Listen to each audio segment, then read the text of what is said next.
L'univers a ses règles et un jour elle nous percute. Quand elle te rentre dedans pas forcément de manière sympathique.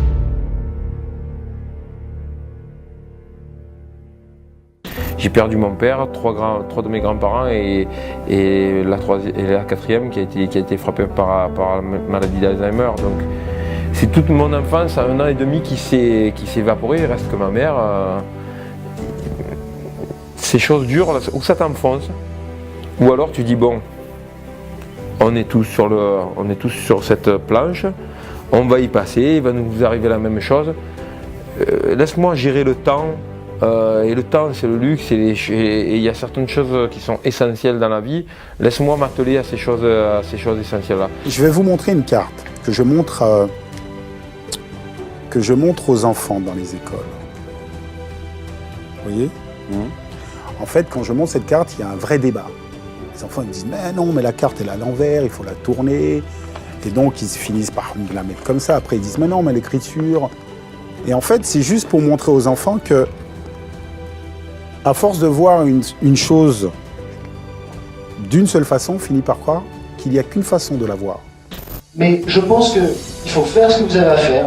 Il ne faut pas vous occuper des autres. Il ne faut pas attendre après les autres.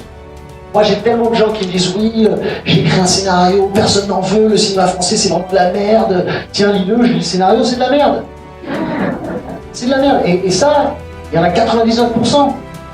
Donc, faites votre truc. Si c'est bien, ça sortira toujours. Ça sortira toujours. Un rebelle dans quoi? Dans notre société de bourgeois. Un vrai rebelle, c'est Carlos Caselli qui refuse de serrer la main de Pinochet, qui met sa vie en danger, du coup sa mère est torturée. Voilà, c'est ça. Qu'est-ce qu'on fait, nous? Qu'est-ce que je fais, moi? Ouais, faut prendre des risques. En fait, le risque, non, il faut s'exprimer, quoi. La spontanéité, c'est le risque. La spontanéité, c'est un risque non calculé. Moi, je fais ça pour essayer de changer le monde. Voilà, je voudrais essayer de rendre le monde meilleur. Alors après, on fait ce qu'on peut, hein. N'est pas Victor Hugo qui veut. On fait ce qu'on peut. Mais moi, j'ai décidé de faire ça. Je fais ça pour ça. Je fais ça pour essayer de faire reculer la connerie et la barbarie, même d'un millième de millimètre. Mais voilà, c'est le sens de mon passage sur Terre. Et c'est un thème qui m'amuse parce que la gentillesse, c'est supposé un peu ringard. Gentil, c'est quoi ça? Gentil, c'est un peu con, ça. Voilà, la gentillesse, c'est tout mou, quoi. Ça a pas de panache, ça a pas beaucoup de gloire. Ben ouais, mais je pense que c'est essentiel. On a commencé ça avec passion et je pense que c'est ce qui a payé. Ensuite, l'aspect financier, il est venu après, etc., quand on a découvert les maisons de disques et tout. Et on était déterminés et surtout très soudés. Je pense qu'on travaillait beaucoup. Tu fais des choix qui te demandent de la réflexion. Des fois, il y a des choses que tu as envie de faire comme ça, c'est spontané. Ça, c'est le cœur, tu vois. Le cœur ne voit pas, tu vois. Il ressent, il est aveugle. Mais quelquefois, il faut laisser ton cœur choisir. Vous pouvez partir de très bas, finalement, dans la vie, mais monter très haut. Mais à ceci, il y a une condition, hein, c'est que vous allez payer le prix, vous allez travailler beaucoup. Mais avec l'inconvénient, c'est que vous n'avez pas de certitude d'y arriver. Est-ce que vous êtes prêt à le faire? C'est ça la question. Entreprendre quoi? Entreprendre pourquoi?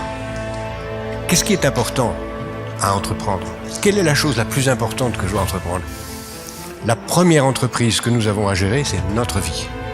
Soit nous gérons notre vie comme une entreprise et nous la consacrons à gagner le maximum de richesses pour créer les conditions d'une vie matérielle la plus heureuse possible. Ou nous considérons que notre vie n'a de sens que si elle est une œuvre d'art. Une œuvre d'art.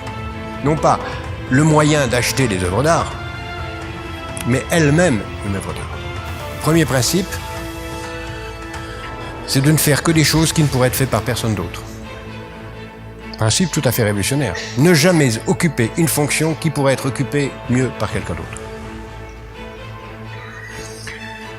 Deuxième principe, ne faire que des choses belles. La définition du beau est arbitraire, mais dans sa tête, avoir l'idée qu'on ne fera que des choses belles. Et troisième principe, ne pas se limiter à une seule, mais à plusieurs. Pensez que dans la mesure où on n'est pas tout à fait certain d'être un jour ressuscité, il vaut mieux essayer de vivre plusieurs vies. simultanément. Mais je crois que la vie est faite de ça. Je crois qu'en fait, voilà, on tombe tout le temps et il faut se relever. C'est vrai qu'au tennis, souvent, on accorde beaucoup d'importance à la victoire. Et en fait, je crois que ceux qui gagnent au bout, c'est ceux qui sont capables de perdre et de se relever. J'admire beaucoup les gens qui sont dans l'autodestruction, les gens qui se droguent, les gens... Donc, pas je les admire dans le sens où j'aimerais le faire, mais ils m'intriguent. Parce que j'ai peut-être pas le courage de faire ça. Moi, je suis fan, bien sûr, de Jimi Hendrix. Quand je vois l'histoire des musiciens que j'admire, ils sont tous passés par une période d'autodestruction. Et je me dis que c'est ça qui les a amenés à faire une certaine musique. Et moi, je me dis, tiens, moi, je fais rien de tout ça. Donc, je me dis, est-ce que ma musique va rester? J'espère que cette vidéo vous a plu. Si c'est le cas, n'oubliez pas de lâcher un pouce bleu qui fait plaisir. À la suite de mes 10 ans de carrière en tant que créatif en agence de communication, on me demandait de créer quotidiennement des concepts innovants, originaux.